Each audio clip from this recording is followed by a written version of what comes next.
Welcome to the Institute for Management Studies Leadership Conversations podcast, where we have leading thought leaders discussing their research and identifying ways that you can incorporate it to take your learning and development to the next level.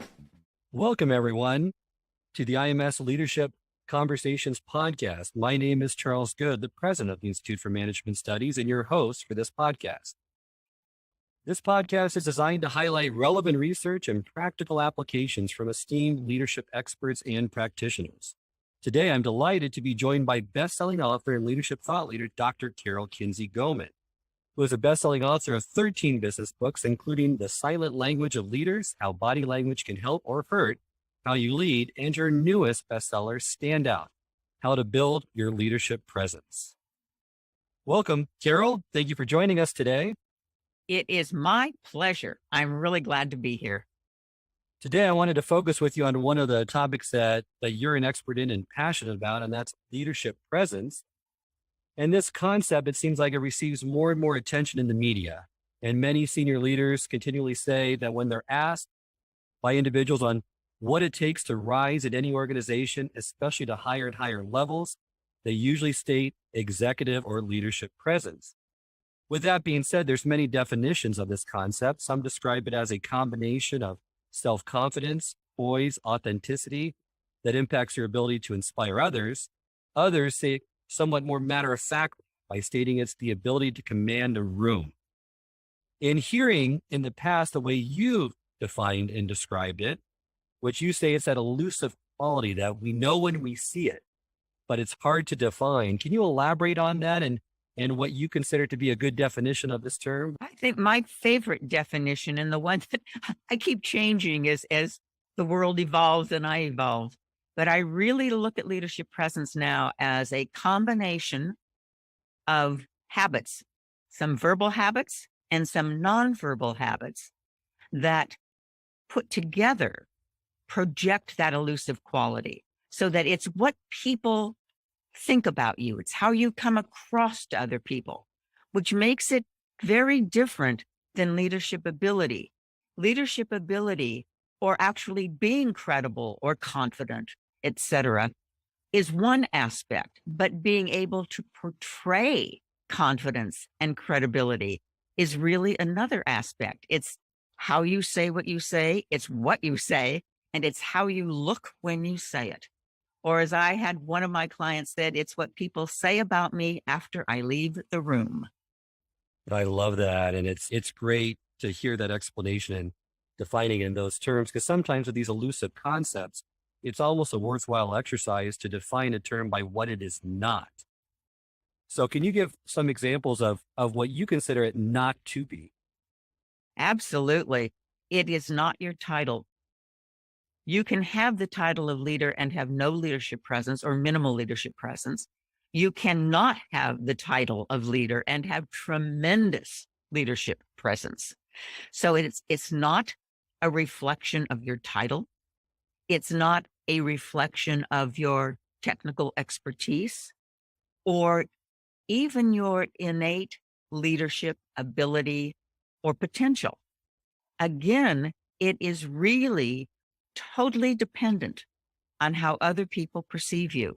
So it's the impression that you make. So you can be authentically credible, and yet your communication style or your body language or another one of your communication habits interferes with people seeing how authentically credible you are, which of course is my favorite point to start on. And that is, when you're building leadership presence, it's not a matter of faking it till you make it. It's a matter of understanding your innate value, not only your inner values, but your innate value to an organization, and being able to display those values and that value to the organization in ways that are authentic and congruent with your best authentic self. Well, that's great. And that really brings into that credibility, like you said, that first one of being perceived as being competent and knowledgeable. You go on to identify 5 qualities that are at the core of leadership presence. The first one's credibility, and that you indicate in your book that you state that there's one word that you can add when making requests of someone that's going to greatly impact their compliance. Can you share what that one word is? Yeah, this came from a study at Stanford, if I'm remembering correctly from where I pulled that for the book, in which they were looking at how many people would allow you to cut in line and use a copier. And they found that a certain percentage, if you just said, "Oh, may I please cut in line? I would like to use this copier," would allow you in. But that jumped to almost 90% if you added one word. And that word was because. So, may I please get in front of you because my boss needs this? Or may I please get in front of you because I'd like to? It almost didn't matter what you said after the because. The word because became a very interesting trigger to allowing someone to give you that space. Are there some tips that you can give for a person to become more credible or appear more credible? Because you said it's about values and the value statement, but any tips that you can share? I know that you talk a little bit in the book as well about going into the heart and head model, which I've seen done by another IMS educator, Dr. Barbara Troutline, and how do you speak to individuals to convey that presence, that confidence? It is one of those hacks or tips, if you will, that I use all the time. And that is if I'm going to write a book or write an article or make a speech, I go to the end, which is I asked, what do I want my audience to know? So, what is in the head? So, what facts or data or examples do they need to hear so that I can get my main points across? Secondly, the heart. What do I want my audience to feel? And that is, what emotions am I after? In my case, what I'd like them to feel almost always is enthused and motivated and ready to take action, which is the next one in hands. And that is, what do you want your audience to do? Now, when you present something in that format, the one thing that I notice is missing the most is the hands. So you might be very good at giving all the data and using stories, which is a wonderful way to elicit emotional reactions, but you forget to ask them. Now, here's what I want you to do with this. I want you to sign my petition. I want you to join my team. I need your financial support. Whatever it is, if you don't ask for that hands, you've just given them a bunch of things to hear and to feel. That's great. Love that model that can be used to display more credibility. Let's move into the next concept, and that's confidence. Confidence could be argued as the trait that's most strongly correlated with leadership presence, but also the one that's the most difficult to master. Why do you think that is? Well, here's where credibility and confidence intersect. We have, and when I say we, I mean all of us, have fallen into a myth around confidence and credibility. And that is, we tend to believe that people who are confident are also credible. Now, when you think back on your experience, you will probably realize that you've worked with or for people that looked very confident and didn't know what they were talking about. Absolutely. So it's really an erroneous assumption that we make, but it is tightly linked. So it is very important to appear credible. You need to also look confident. And that's one of the difficult things, because you may be very credible and you may not have a high level of self-confidence. And of course, confidence starts internally with things like overcoming that little voice we have, the imposter syndrome voice that tells us that we really don't deserve to be there, and that if they really knew about us, we'd never get hired again, or they wouldn't give us that project, Right. or whatever that is. So it's an internal beginning, but it's manifested by things like how you say what you say and how you look when you say it. So body language comes in amazingly powerfully when it comes to displaying confidence. Well, we're going to get into that more in a little while, but I definitely agree with you that turning your inner critic into your inner coach is important because many people, including myself, many times have gone down that path, right? Where that negative self-talk just keeps reinforcing your belief and it's hard to stop that. And also remembering that people are evaluating your confidence by what you say. So I thought we could do this. From your book, there are several ways in which you diminish your confidence by how you say certain things. So if you don't mind, I'm going to say different sentences and I'm going to pause after each sentence. And I'm going to display one of those examples that you used in your book that diminishes my confidence. And if you could speak to that and just say, here's how you can say it better. Does that sound good? All right, let's give it a go. All right. So the first example is, I'm no expert, but you may want to do this project in the following manner. Yeah, the minute you say, I'm no expert, why should anybody listen to you? Exactly.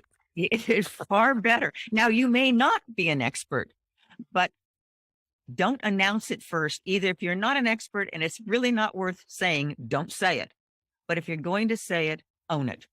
So those qualifiers, try to eliminate those qualifiers that you state in your. Absolutely. I could be wrong. If I recall correctly, this may not be a good idea, but all of those things say, forget about listening to the rest of what I'm going to say because it's not worth your time.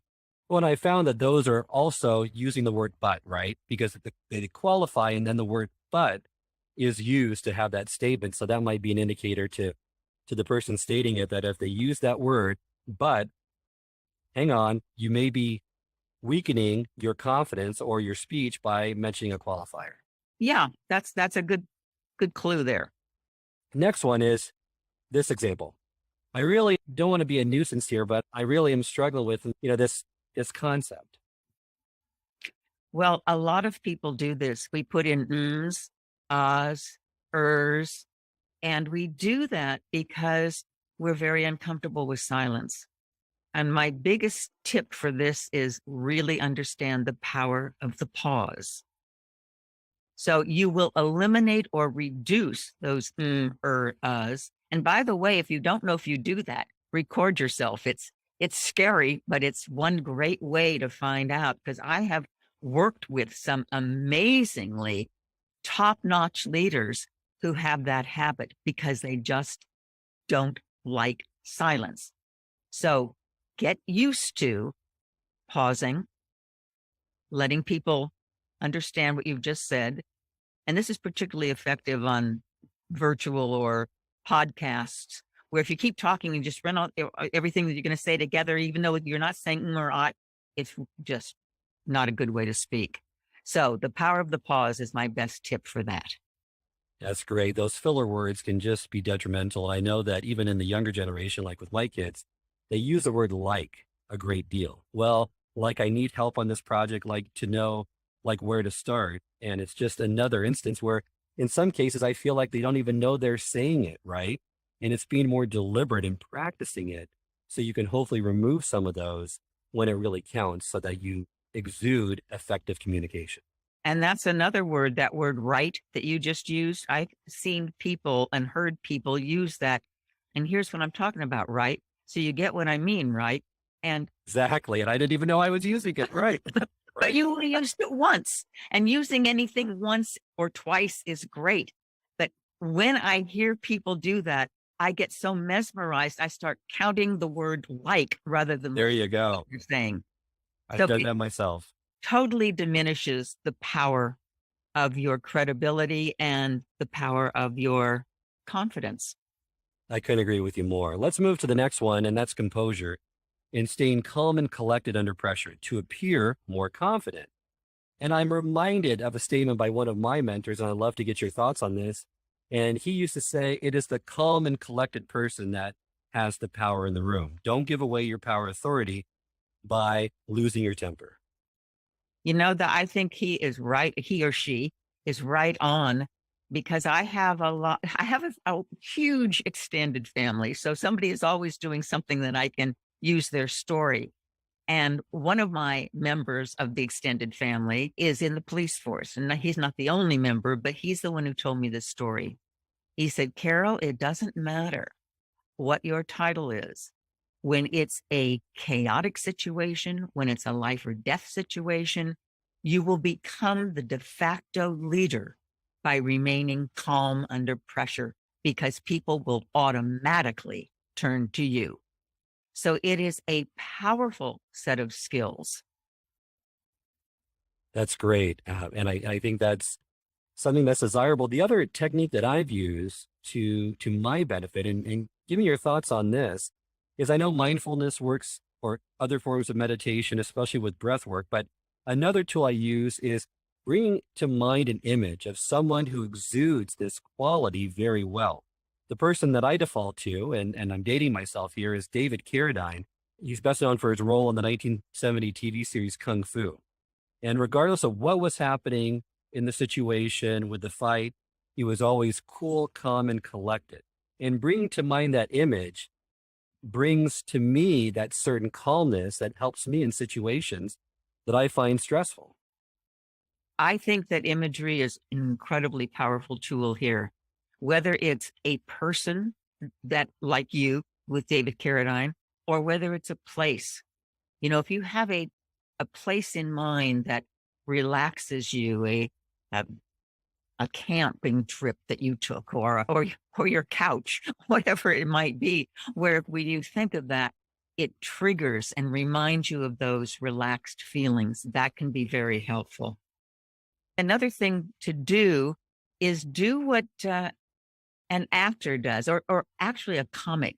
My husband was for 17 years a professional stand-up comedian. And when he would get heckled, he would have which is a very stressful situation, he would have the best responses. Now, he didn't have the best responses because he automatically thought of something wonderful, although that sometimes happens to him and to us, but because he knew the kinds of things that were likely to be said, and he had rehearsed his spontaneous responses.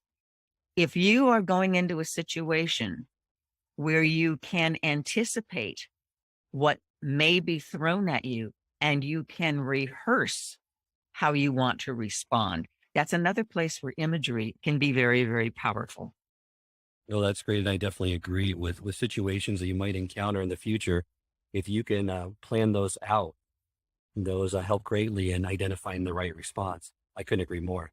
How about with connection? Connection is the fourth in these pieces to improve your leadership presence. And this has really gotten a lot of attention with emotional intelligence, being able to relate to other people more empathetically and to find some common ground. And I love how it ties into body language, because the formal term is isopraxism, but you try to mirror the other person's gestures. People that get along well, that feel that instant connection, they find that they mirror certain gestures in one another. Can you elaborate on that, or identify some other areas in which they can relate more empathetically to other people? Yes, the mirroring happens because of our mirror neurons in our brain, that when we are genuinely connected with someone else, and you'll find that with your best friend or your spouse on a good day, as I always say, it is an amazingly automatic thing that your body will do, and that it will start to mimic the person that you're talking to. Now, when you do that as a technique, that because you want to be more empathetic and more in that other person's shoes, by mimicking their body language in a very subtle way, so it doesn't look like you're making fun of them, Right. you can actually get into their feelings. So if have their arms tightly crossed, or they're leaning way back, or they're leaning way forward, you can pick up cues, and you can mimic some of those cues that say, I understand how you're feeling. I know how this must be for you. Yeah, you can do that obviously verbally as well, but when you do that with your body, it's a very subtle way of displaying that emotional connection. Right. And then finally, charisma. Charisma in my opinion, is almost an accumulation of all these, that if you have these four, that you're going to be a more charismatic person. But the one thing that I also notice too, when I look at people that exude this, that show this, is that they're authentic, right? You can't be charismatic if you're perceived as a fake or phony or not true to yourself. What are your thoughts around charisma? Because it's that natural charm, but I find it very difficult to define as well. It is difficult to define, and I'm right with you that it goes back to where we started, and that is authenticity. Authenticity has to be the base for all of this because you can't fake well enough with the people that you're dealing with all the time. And the minute they see that you are faking it, you've lost all leadership presence. Now, when I look at charismatic leaders that I have dealt with in the past, either spoken to or coached or been hired by, I notice that they don't necessarily have all of those characteristics. What they have, some do, by the way, but if they have an authentic strength in, let's say, their credibility, they can be really bad in some of the other areas. For example, there was a chief executive officer that I worked with, or worked for actually, in New York. The man was one of the worst speakers I had ever heard. He odd through every speech he gave. Wow. He was not at all what one would call charismatic. But when he gave an all hands presentation, and this was time I could actually sit in the audience, Right. people were mesmerized by this man because he had come in at the bottom of the organization. He had done just about every job in that organization. And when he spoke, it was from such a deep well of credibility that was really all he needed to be charismatic. That's a great story. And that makes a whole lot of sense, so that you don't have to work on all of these, but if you really are very well versed or exude that in one area, that could carry it through. Well, I think working on all of them is a good thing. I try to do that myself. But I do think that knowing where your strength is so that you can optimize that authentically is a huge part of being charismatic. And of course, the other part of being charismatic goes right back to connection. Because the most charismatic leaders I have ever worked with, you go out of their office and you think, oh my goodness, I'm the most wonderful person on the planet. Not they're the most wonderful person, because they've made you feel so amazingly good about yourself. So they have that ability to connect and to support and to motivate, and it makes them incredibly charismatic. Well, and that's good, right? Because you should be operating from a strength-based leadership model, and you should be looking to ways to connect these two. And a lot of these concepts, like you said, overlap. Yeah. And I love your statement, how you say that many leaders, however, are non-verbally illiterate. And this is alarming, because you could argue that a great deal of our communication with others is coming by way of what is not said versus what is said. And Absolutely.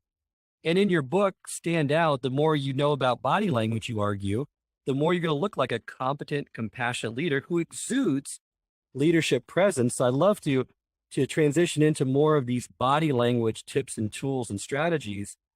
And I love this topic. I've read a lot of books, all of yours, which are some of my favorites. Paul Ekman has a great one, Jim Navarro on What Everybody is Saying. And what I've learned to really do this effectively, to look at body language in others and read them effectively, I found that you need to be first a competent observer of your environment, and also try to establish baseline behaviors within each individual. Can you go into a little more depth on that? Yeah, I actually got interested in this iteration of my career when I was working with executives who were giving speeches on change management. And I was doing a lot of research in that. And I noticed that if the executive wasn't totally sold on the change, him or herself, which is why we go back to authenticity, Right. It leaked out in their body language. So that what I mean by that was they would say a declarative positive statement and very subtly be shaking their head no, or shrugging their shoulders, or pulling back, or doing some other, when I say negative, I mean body language that negates a positive statement, signal. Now, people in the audience, interestingly enough, did not say, oh, they were just talking about XYZ, but their body did ABC. They didn't make that conscious connection. What they came out saying were things like, I don't know. Do you think this is going to be okay? There was something about that. They didn't exactly know what was going on, but they knew that something wasn't in sync, which is the main objective of body language. There are no good or bad body language signals. There are body language signals that are congruent with or out of alignment with your verbal statement. And when they're in congruence, then your body language makes what you say so much more impactful. And when they are out of alignment, people begin to suspect that what you're saying, you're not totally engaged. I couldn't agree with you more. I mean, I even heard that in the limbic, body language a lot of the time is controlled by your limbic system. Yes. And it's part of the brain that reacts to the world more reflexively and instantaneously without much thought. So even people trained in body language trying to eliminate some of these things, like what you were just saying, they leak out. So Yeah. they're really, it's hard to control, but it's a very accurate measure, especially if you're a competent observer of them, to see their thoughts, their emotions, their feelings about what you're saying or what they're saying and trying to communicate. Yeah, that limbic system is very interesting because there are lots of body language cues that are culturally determined. But anything that's controlled by the limbic system of the brain is cross-cultural. So that lip compression, by the way, one that I show all the time when I'm doing a program, because I can show leaders from around the world doing the same expression, pulling their lips, it's kind of biting their lips together and pulling them back when they've been asked a question they really didn't want to answer. It's something we do automatically, as is the victory. When your arms go up, you can be anybody in an Olympic event. And if you've won that event, your arms go up. You can be from anywhere around the world. You can be blind from birth and have never seen that gesture. And when you have won your event, your arms go up. So there are a list of those kinds of reactions that are cross-cultural. Other things are very culturally determined. The amount of energy in your voice even is one of those. I had a client who was from Japan. Well, his family was from Japan. He had never actually been there. He's Japanese American, and he'd always wanted to work in Tokyo. So when he had an opportunity to go there, he interviewed for the job that he was overly qualified for. He could have done it with one brain tied behind his back. When he got back, he found he didn't get the job. And he asked one of his friends at the company why he didn't get it. And the friend said, "You were too enthusiastic." See, that American Wow. energy in your voice, we can do it, rah, rah, rah, Right. just was not leadership presence, was not a body language, a nonverbal, was how he said what he said, was not a nonverbal cue that did him well. Oh, that's some good insight there. So now I'd like to go through some of those common ones, like you were mentioning a few of, and let me know if it's something that has some weight that you think is a reliable indicator versus ones that you feel maybe are not as a reliable of an indicator and really kind of a myth that really should be discounted or taken very lightly. Does that sound okay? Sure. Now I've heard, and I'm sure I've heard you say this as well, but I know in other books, everyone says to identify or they ask the question, what's the most honest part of someone's body? And what would you say to that statement, Carol? Yeah, it's your feet.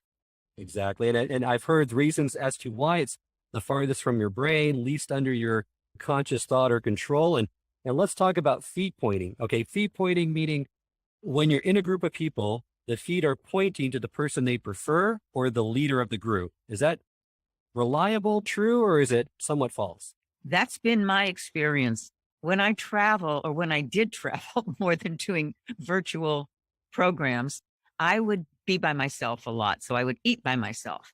And I was at a restaurant a couple of years ago, and a group of men came in, all men, and they sat around a table. And all I did was look at their feet, and I knew who the boss was Right. because the boss was sitting with his feet forward. Everyone else in the meeting or in that table had their feet pointed toward the boss, except for one man whose ankles were crossed and they were pulled back. His feet were pulled back under the chair. And I said, okay, he feels out of this. He doesn't feel like he's one of the group. I know who the boss is. And all I've done is look at their feet. I've known this to be a very reliable indicator as well. Even in interviews, I've seen where there's glass tables so people can look at what's going on from the waist down. Or even when someone's coming into a room, maybe they're right at the doorway and they're asking a question or getting ready to leave. You can tell if they're engaged with the conversation, if they're pointing at the person or if their feet are pointing out the door, right? So that they just want to leave, and it's best just to end the conversation sooner rather than later. Absolutely. Yeah, it's a great indicator, and one that we typically can miss because someone can swivel their upper body towards you and leave their feet pointing in another direction. And we believe the upper body because we haven't noticed the feet. Great. How about crossing your arms? I mean, this is a big one, right? It causes you to, some studies say it causes you to retain less, learn less because you're more critical of what's being stated. You might have more negative thoughts of the speaker, or you don't agree or want to participate. Accurate indicator? It's what I've read in the research. And I think it's the reason why, by the way, when you see a speaker on stage and their first comments are, how many of you here are from Texas? They're looking only, they don't care, frankly, if you're from Texas. What they want to do is, if they've noticed a lot of crossed arms, they want to ask a question that allows people to uncross and raise their hand. Because there is some good evidence in research that if they stay with those arms crossed, they're probably not going to retain as much. I love the way you say that, because effective ways of breaking arms folded position is give them that question, give them something to hold or something to do. Oh, yeah. Makes them more receptive. Hand out your business card, give them a brochure. If you see someone with crossed arms, before you go into your pitch, whatever that pitch is, do something that helps them uncross. Great advice.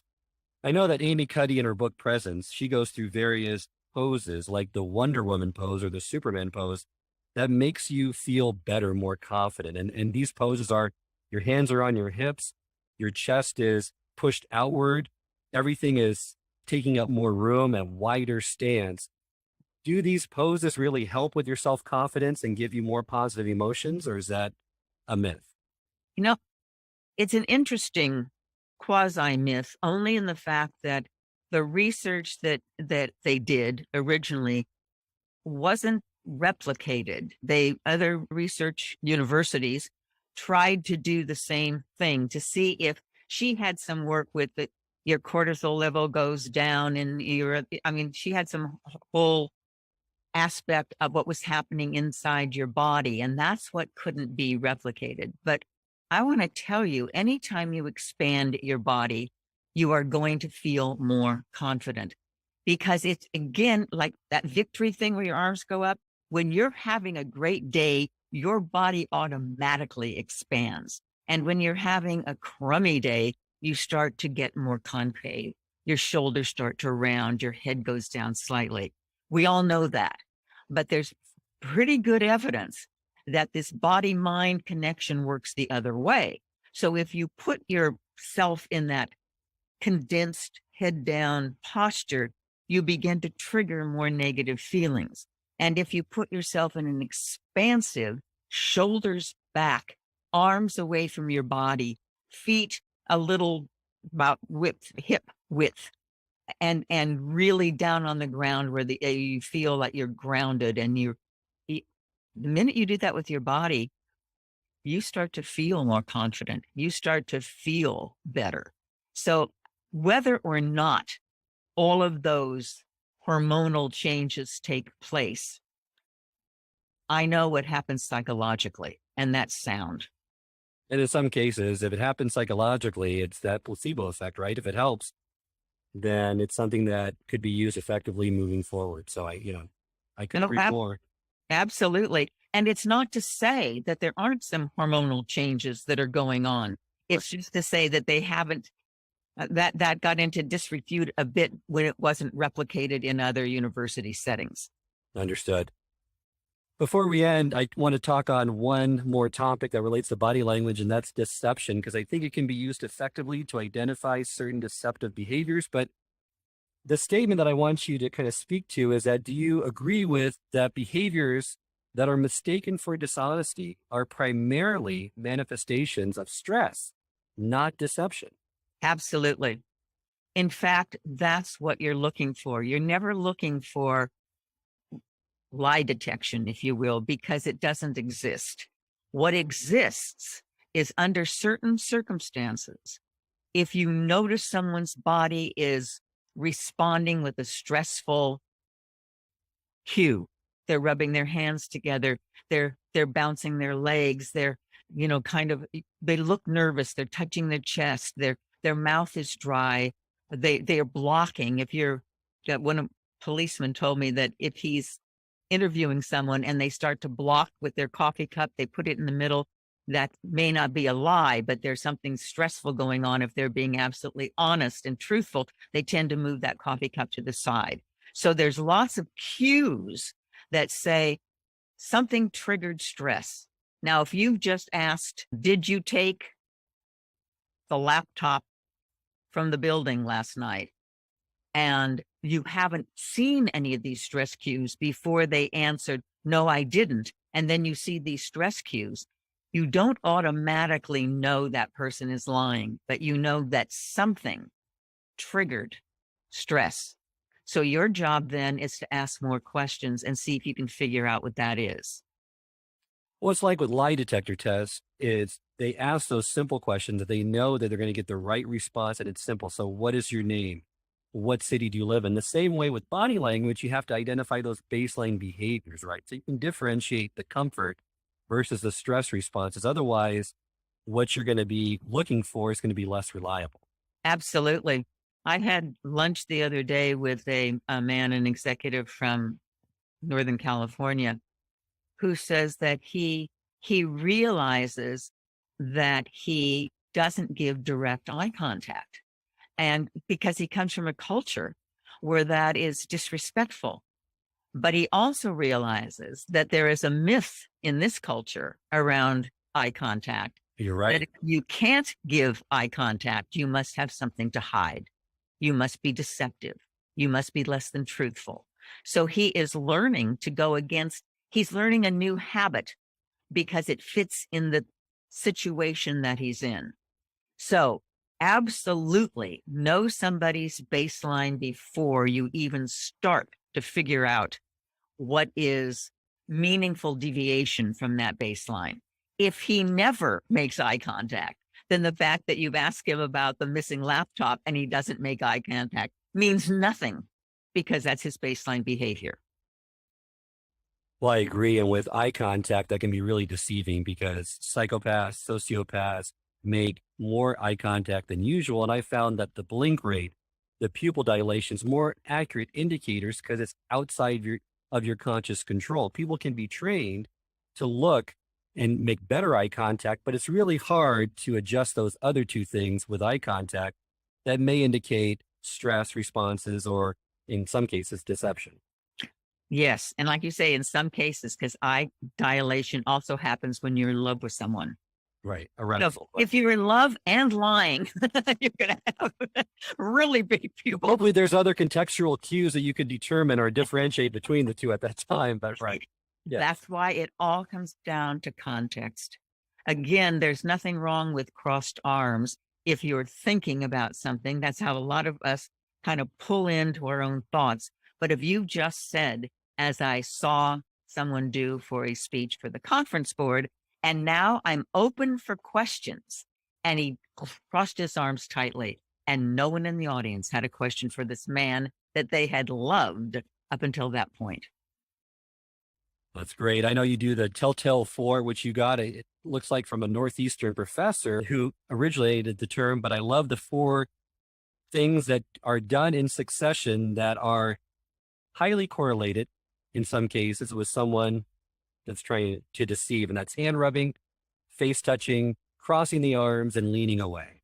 Yes. And I think that that's wonderful research. He says if you see those in, like I say, a 5-minute conversation, you have to see all four of those, that it's very likely that that person's being deceptive. Now, the interesting part of research on deception also is that when he had little characters, little icons selling that were very cute, selling to an audience, and then he put in the same little cute icons and he had them do in this little sales pitch these four gestures, the face touching, hand rubbing, arms crossed, leaning back, that they were very ineffective in making their sales pitch, so that unconsciously an audience were tuned somehow to those four signals as being representative of something we need to be more curious about. We need to wonder if we're being honestly spoken to. That's great. And I've used those and I've found those to be effective as well. So as we reach the end of this episode, I always like to end with a call to action with what we've discussed today. And in today's episode, we identified lots of those, but really, like you state in your programs, in your books, it's pick one or two of these tips and try them out and practice them. Don't try to tackle all of these things at one time. Absolutely. Find the one you think is the most fun or the easiest, because I think the most amazing thing about leadership presence is how making one simple change can make a huge difference in how you're perceived. So I usually give this story about a woman who is very trustworthy.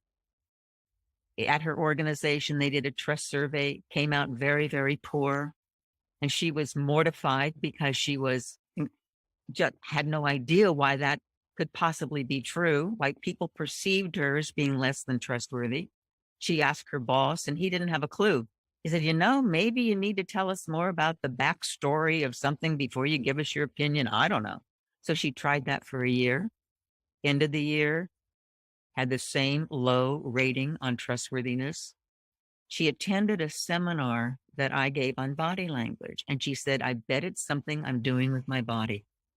Now, this woman was from North Dakota, where it's a little chilly, and she would actually sit in meetings practically hugging herself for warmth. She decided that not having an open body, not being able to expand and to use her gestures more congruently was probably the problem. So she went out and got a couple of heavy sweaters, just overdressed so that she'd be warm and comfortable enough. And at the end of that year, she got high ratings on trustworthiness. So as I mentioned, maybe all you have to do is go out and buy a sweater. Love that story, how it's something so simple could mean so much, right? And have such a significant impact. Absolutely amazing. And when I coach people or when I do seminars, that's kind of my secret sauce. That's what I know, that if you make one simple change, you will be amazed at the impact of that change. Well, thank you, Carol, for sharing your insights with us today. Remind our listeners how they can get in contact with you along with news about your latest book. Absolutely. You can always email me, Carol at carolkinseygoman.com, or go to my website, which is carolkinseygoman.com. There are articles and little video tips and all sorts of things on that website, and also links to my books. And you can, of course, sign up for my Leadership Presence program for IMS that I am thrilled to be giving again very soon. When I want to put a plug in for our latest book as well, Stand Out. It's a great book about leadership presence, covering these 5 core qualities in more detail, also giving some great insight and practical tips on body language So great book. It's on Amazon right now. Make sure that if you're interested, get the book, read it. And she's going to be an upcoming educator for IMS this year. And we're so thankful to have her on our educator list and part of the IMS family. This concludes this episode of the IMS Leadership Conversations podcast. You can send us your feedback at info@ims-online.com. If you'd like to subscribe to this podcast, it can be found on both Apple and Spotify. It can be also accessed on the website of the Institute for Management Studies at ims-online.com. Until next time, remember, it's not what you know, but what you do consistently that makes a difference.